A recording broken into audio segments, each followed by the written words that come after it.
बिस्मिल्लाहिर्रहमानिर्रहीम। अस्सलाम वालेकुम दोस्तों, एक नई वीडियो के साथ हाजिर हैं। चले अपनी वीडियो स्टार्ट करते हैं। अमेरिका के सेक्रेटरी ऑफ एयर फोर्स ने एक चीज कंफर्म किया है कि वो ऑस्ट्रेलिया के ड्रोन को अपने एनगैड प्रोग्राम के लिए जो है वो लेने जा रहे हैं। एटलीस्ट उन्होंने कहा कि हम इसके अंदर इंटरेस्टेड हैं। अब ऑस्ट्रेलिया का कौन सा प्रोग्राम है? ऑस्ट्रेलिया ने बेसिकली बोइंग कंपनी से एक ड्रोन तैयार करवाया था, जिसको उन्होंने डेजिग्नेशन दिया हुआ है MQ-28 घोस्ट बैट। इसको हम आसान अल्फाज में लॉयल विंगमैन से जानते हैं। ऑस्ट्रेलियन एयरफोर्स इस प्रोग्राम के ऊपर तकरीबन 2-3 साल से जो है वो काम कर रही है। 2 साल पहले मैंने इसके ऊपर आपको वीडियो बना के दी थी, जब इस लॉयल विंगमैन का प्रोटोटाइप जो है वो तैयार किया जा रहा था। उसके बाद 2021 के अंदर इस लॉयल विंगमैन की फर्स्ट फ्लाइट कंडक्ट की गई। इस वक्त इस लॉयल विंगमैन के 3 प्रोटोटाइप्स के ऊपर जो है वो काम हो रहा है, मुख्तलिफ प्रोटोटाइप्स के ऊपर काम हो रहा है। जैसा कि आपको पता है कि अमेरिकन एयरफोर्स अपने 6th जनरेशन जहाज के ऊपर काम कर रही है, जिसको वो एनगैड टैक्टिकल एयर कॉम्बैट प्रोग्राम कह रहे हैं। बेसिकली ये एक जहाज नहीं होगा, ये एक सिस्टम ऑफ सिस्टम्स उसको वो कह रहे हैं, जिसके अंदर एक फाइटर जेट, एक पायलट बैठा होगा। वो मुख्तलिफ किस्म के इस तरह से लॉयल विंगमैन या ड्रोन्स को कंट्रोल करेगा। कुछ जो है वो सेमी ऑटोनोमस होंगे, जिस तरह से ये लॉयल विंगमैन जो कि उस पायलट का ताबेदार होगा, मतलब पायलट उसको जो हुक्म देगा वो उसको कंडक्ट करेगा, वो उस हुक्म को पूरा करेगा। अमेरिका ने बेसिकली एक प्रोग्राम शुरू कर रखा था जिसको वो कह रहे थे स्काईबोर्ग प्रोग्राम। स्काईबोर्ग प्रोग्राम जो है वो ऑस्ट्रेलियन एयरफोर्स के लॉयल विंगमैन प्रोग्राम से बहुत ज्यादा बड़ा। बात भी समझ में आती है, अमेरिकन एयरफोर्स वैसे ही बहुत ज्यादा बड़ी है, उसके मसले मसाइल दुनिया की किसी भी और एयरफोर्स से जो है वो बहुत ज्यादा डिफरेंट है। उसने पैसिफिक के अंदर भी काम करना है, जहां पे उसने चाइना से लड़ना है। उसने इंडो पैसिफिक के अंदर भी ऑपरेट करना है। उसने गल्फ में भी ऑपरेट करना है, जहां पे उसके सामने ईरान है। फिर उसने यूरोप के अंदर रशिया से भी पंगे लिए हुए हैं। तो अमेरिकन एयरफोर्स के तो जो पंगे हैं वो तो बिल्कुल डिफरेंट किस्म के हैं। इसलिए अमेरिकन एयरफोर्स का जो एनगैड प्रोग्राम है और अमेरिकन एयरफोर्स का जो स्काईबोर्ग प्रोग्राम है, जो कि एनगैड प्रोग्राम को कॉम्प्लीमेंट करेगा, उसके साथ मिलकर चलेगा, वो ऑस्ट्रेलियन एयरफोर्स के लॉयल विंगमैन प्रोग्राम से बहुत ज्यादा बड़ा। लेकिन यहाँ पे बात आ जाती है कॉस्ट की। इस एनगैड प्रोग्राम को कंप्लीट करने के लिए अमेरिका को कम से कम 2 किस्म के जहाज जो है उनको तैयार करना पड़ेगा। एक जो कि मैंड होगा, जिसके अंदर पायलट बैठ सकेगा, और एक कम से कम ऐसा होगा, कम से कम मैं क्यों कर रहा हूँ मैं आपको आगे चल के बताता हूँ, और एक जो है वो उसका ड्रोन होगा जिसको वो पायलट कंट्रोल करेगा। अब अमेरिकन एयरफोर्स जो है वो उसने अपनी सारे रिसोर्सेज उस मैंड एयरक्राफ्ट के ऊपर जो है वो लगा दिए। वो चाह रही है कि 6th जनरेशन का वो जहाज जिसके अंदर पायलट बैठेगा उसको हम बेहतर से बेहतर तरीके से तैयार करें। जितनी भी अपकमिंग टेक्नोलॉजीज हैं प्रोपल्जन के अंदर, यानी कि उसका इंजन जो है वो बेस्ट होना चाहिए,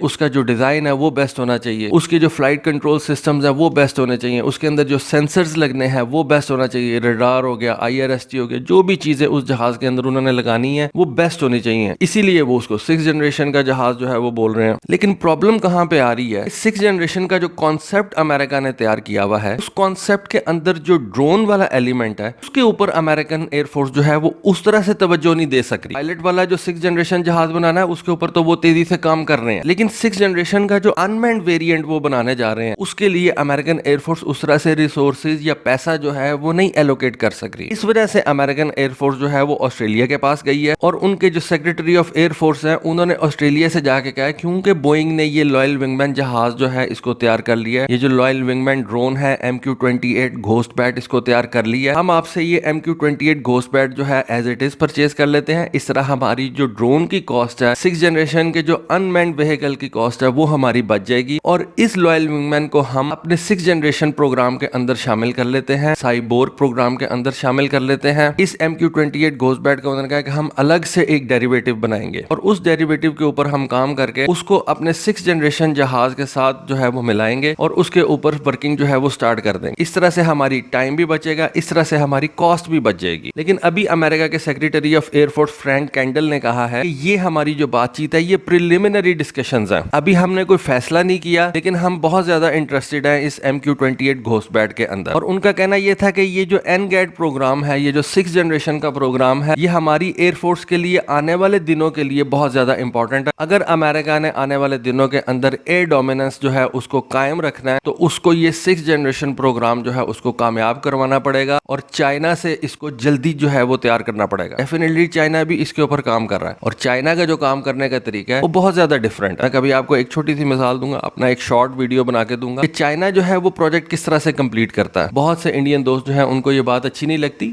अच्छी लगे या ना लगे, बात यह है कि चाइनीज जो है वो और ज़ेन के लोग हैं, वो कम्युनिस्ट हैं, वो हुक्म की पाबंदी करने वाले हैं। वहां पे हुक्म चलता है और उन्होंने उसको जल्दी से जल्दी जो है वो पूरा करना होता है। वहां पे उनकी ये जो रेड टेपिज्म है, जो ब्यूरोक्रेटिक उनके हर्डल्स हैं, वो वहां पे इतने ज्यादा नहीं है। चाइना में एक हुक्म आता है, एक ऑर्डर आता है, और आपने उसको कर देना होता होता है। एनीवे, अपने टॉपिक की तरफ वापस आते हैं। अमेरिका के सेक्रेटरी ऑफ एयर फोर्स ने कहा कि ये जो MQ-28 प्रोग्राम है ये हमारे NGAD के लिए रिस्क रिडक्शन मैकेनिज्म का काम करेगा। इसमें उनके दो मतलब हो सकते हैं। एक मतलब तो ये कि ये जो 6th जनरेशन का हम प्रोग्राम तैयार कर रहे हैं इसके अंदर हमारी जो कॉस्ट है वो सेव हो जाएगी, टाइम है वो सेव हो जाएगा। एक ऑलरेडी ड्रोन जो है वो तैयार हुआ हुआ है, ऐसा लगाने का जो रिस्क है, टाइम स्पेंड करने का जो रिस्क है वो हमारा काम हो जाएगा। दूसरा मकसद उनका जो है वो कॉम्बैट के हवाले से हो सकता है। कॉम्बैट के अंदर हमारा जो पायलट है, जो हमारा एसेट है और जो हमारा मेन 6th जनरेशन का जहाज होगा उसकी सेफ्टी जो है, उसका जो रिस्क है वो बहुत ज्यादा कम हो जाएगा इन ड्रोन्स के जरिए से, क्योंकि ये ड्रोन जो है मुख्तलिफ किस्म के काम कर सकते हैं। अब ये जो MQ-28 घोस्टबैट जिसको हम लॉयल विंगमैन के नाम से जानते हैं, जो कि रॉयल ऑस्ट्रेलियन एयरफोर्स के लिए तैयार किया गया था, इसकी मेडन फ्लाइट, इसकी फर्स्ट फ्लाइट जो थी वो 27 फरवरी 2021 को कंडक्ट की गई थी। इसका इस वक्त दूसरा प्रोटोटाइप जो है वो भी फ्लाई कर रहा है और इस किस्म का जो तीसरा प्रोटोटाइप है वो इसी साल फ्लाइट टेस्टिंग को ज्वाइन कर लेगा और उसके ऊपर भी फ्लाइट टेस्टिंग जो है वो शुरू कर दी जाएगी। और रॉयल ऑस्ट्रेलियन एयरफोर्स का कहना यह है कि ये जो MQ-28 घोस्टबैट है इसको हम 2024-2025 के अंदर अपनी एयरफोर्स में इंडक्ट और इसको इंटीग्रेट कर लेंगे। ऑस्ट्रेलियन एयरफोर्स का कहना यह है कि हम इस लॉयल विंगमैन को अपने F-35 के साथ जो है वो टीम करेंगे, F-18 सुपर हॉर्नेट के साथ इस लॉयल विंगमैन की टीम बनाएंगे और ये टीम की सूरत में जो है वो कॉम्बैट ऑपरेशंस किया करेगी। और उसके अलावा ऑस्ट्रेलियन एयरफोर्स के पास जो EA-18G ग्राउलर इलेक्ट्रॉनिक अटैक वाला जहाज है, ये लॉयल विंगमैन उसके साथ मिलकर टीम बना के तो दुश्मन के ऊपर कॉम्बैट अटैक्स किया करेगा, इलेक्ट्रॉनिक अटैक्स किया करेगा। उसके अलावा आपको पता है कि ये जो लॉयल विंगमैन है ये रिकॉनेसेंस का काम कर सकता है, सर्वेलेंस का काम कर सकता है। फिर अमेरिकन एयरफोर्स के कुछ और पंगे भी। अमेरिकन एयरफोर्स ये चाहती है कि ये जो बड़े हाई वैल्यू एसेट्स हैं उनके पास, जिस तरह के ये KC-30 टैंकर्स हो गए, अब ये जो नया अमेरिकन एयरफोर्स का E-7 wedgetail airborne early warning aircraft हो गया यानी कि AWACS हो गया, ये लॉयल विंगमैन इन बड़े जहाजों के साथ जाके तो उनकी प्रोटेक्शन करें। देखें, आपने कोई भी AWACS हवा के अंदर भेजना है तो उसकी प्रोटेक्शन के लिए आपको एक या दो जहाज जो है वो साथ लगाने पड़ेंगे। F-15 लगाना पड़ेगा, F-16 लगाना पड़ेगा। अगर आप अपने टैंकर के साथ ये लॉयल विंगमैन भेज देते हैं और उसके ऊपर एयर टू एयर मिसाइल लगे होते हैं तो उस सूरत में आपको अपना फाइटर जेट जो है वो किसी और तरफ आप लगा सकते हैं, आपका एसेट जो है वो बच जाता है। ड्रोन तो एक्सपेंडेबल है और ड्रोन जो है उसको आप अपने टैंकर के जरिए से कंट्रोल कर सकते हैं, आप AWACS के जरिए से कंट्रोल कर सकते हैं और वो आपके टैंकर और आपके AWACS की जो है वो प्रोटेक्शन करेगा। तो आपका जो एक फाइटर जेट है, जो मैन्ड फाइटर जेट है जिसके अंदर आपका पायलट बैठा हुआ है, वो कोई और काम जाके कर लेगा कॉम्बैट के अंदर, और एक आपका जो बड़ा एसेट है उसको आप किसी दूसरी तरफ लगा देंगे। अच्छा, ये जो अब MQ-28 है ना, बोइंग ने जब इसको तैयार कर रही थी और बोइंग इसको ड्राइंग बोर्ड के ऊपर उसने रखा हुआ था, तो उस वक्त बोइंग कंपनी ने इस लॉयल विंगमैन को अमेरिकन एयरफोर्स के स्काईबोर्ग प्रोग्राम के लिए भी प्रेजेंट किया। लेकिन उस वक्त अमेरिकन एयरफोर्स जो थी वो इस MQ-28 लॉयल विंगमैन के ऊपर जो थी वो इतनी ज्यादा इंटरेस्टेड नहीं थी और फिर बोइंग जो है वो इस प्रोग्राम को ऑस्ट्रेलियन एयरफोर्स के पास ले गई, जिसने इसको पसंद किया और इसके ऊपर पैसा लगाना शुरू कर दिया। अल्टीमेटली इस MQ-28 घोस्टबैट को ऑस्ट्रेलियन एयरफोर्स ने जो है वो खरीद लिया और उस शुरू में इसको नाम दिया गया था लॉयल विंगमैन का, फिर बाद में इसको MQ-28 घोस्टबैट का नाम दिया गया। और इस वक्त ये प्रोग्राम ऑस्ट्रेलियन एयरफोर्स के अंदर जो है वो बड़ी तेजी से जारी है। 2020-2021 के अंदर बोइंग ने जनरल एटॉमिक क्रेटोस के साथ मिलकर भी जो है वो स्काईबोर्ग प्रोग्राम के ऊपर थोड़ा सा काम किया था। अब बोइंग और ऑस्ट्रेलियन एयरफोर्स का ख्याल ये है कि ये जो MQ-28 घोस्टबैट है इसको वो मुख्तलिफ किस्म के काम जो है उससे ले सकते हैं, जैसा कि इसकी जो नोज कोन है उसके अंदर वो रेडार भी फिट कर सकते हैं, इसकी नोज कोन को वो चेंज करके उसके अंदर इलेक्ट्रो ऑप्टिकल सेंसर जो है वो फिट कर सकते हैं, इसकी नोज कोन को वो फिर चेंज करके इसके अंदर कोई कम्युनिकेशन गेटवे लगा सकते हैं, फिर इसकी नोज कोन को वो चेंज करके इसके अंदर वो इलेक्ट्रॉनिक वॉरफेयर पेलोड जो है वो रख सकते हैं। बेसिकली ये जो लॉयल विंगमैन है ये एक मॉड्यूलर UAV है जिसका पेलोड जो है ना वो आप चेंज कर सकते हैं। कभी उसके ऊपर आप रडार लगा लें, कभी उसके ऊपर आप कोई कम्युनिकेशन गेटवे लगा लें, कभी उसके ऊपर आप ये इलेक्ट्रॉनिक वॉरफेयर का पेलोड लगा लें, कोई डिफेंसिव लेजर लगा लें। आने वाले दिनों के अंदर डिफेंसिव लेजर जो है वो तैयार हो रही है, तो इन लॉयल विंगमैन के ऊपर आप डिफेंसिव लेजर भी लगा सकते हैं। और ये मुख्तलिफ तरीकों से आपका जो 6th जनरेशन वाला जहाज है जो NGAD है जिसको अमेरिकन एयरफोर्स तैयार कर रही है ये उसको कॉम्प्लीमेंट करे। इसके ऊपर आप AMRAAM मिसाइल लगा सकते हैं, इसके ऊपर आप स्मॉल डायमीटर बॉम्ब्स जो है वो लगा सकते हैं। तो ये एक ड्रोन जो है वो मुख्तलिफ किस्म के काम कर सकता है और एक वक्त के अंदर एक 6th जनरेशन जहाज मुख्तलिफ किस्म के ऐसे UAVs को जो है वो कंट्रोल कर सकते हैं। इस वक्त ये जो MQ-28 है जिसको लॉयल विंगमैन का नाम दिया गया है, इसकी जो रेंज है वो तकरीबन 2000 नॉटिकल माइल्स की है। अमेरिकन एयरफोर्स के पास कोई भी ऐसा टेक्टिकल जहाज नहीं है जिसकी इतनी ज्यादा रेंज हो, तो ये भी चीज जो है ये अमेरिकन एयरफोर्स को जो है वो बहुत ज्यादा अट्रैक्ट कर सकती है। फिर अमेरिकन एयरफोर्स के बारे में मैंने आपको बताया था कि पैसिफिक के लिए ये खास तौर पे अमेरिकन एयरफोर्स मुख्तलिफ किस्म के पंगे ले रही है, वहां पे जंग के लिए ये ड्रोन जो है इसको बहुत ज्यादा मुफीद समझा जा सकता है। अमेरिकन नेवी भी जो है वो अपने एक 6th जनरेशन जहाज के ऊपर काम कर रही है और उसके लिए भी उनको जो है ये ड्रोन्स की जरूरत पड़ेगी। तो अमेरिका का जो डिपार्टमेंट ऑफ डिफेंस है वो ये सोच रहा है कि अगर हम एयरफोर्स और नेवी का जो प्रोग्राम है उसके अंदर से जो कॉमन चीजें उनको निकाल लें तो हमारी कॉस्ट जो है वो बहुत ज्यादा बच सकती है। तो देखिए आने वाले दिनों کے اندر کیا امریکن ایئر فورس یہ MQ-28 گھوسٹ پیڈ جو ہے اس کو لیتی ہے, اس کو پرچیز کرتی ہے, یہ تو آنے والے دنوں میں پتہ چلے گا. تو دوستو یہ تھی آج کی ویڈیو, یہ تھی آج کی انفارمیشن. ہوپفلی آپ کو آج کی ویڈیو اور انفارمیشن پسند آئی ہو. کامنٹ سیکشن میں اپنی رائے سے ضرور آگاہ کیجیے گا. آج کے لیے بس اتنا ہی. Thank you. اللہ حافظ.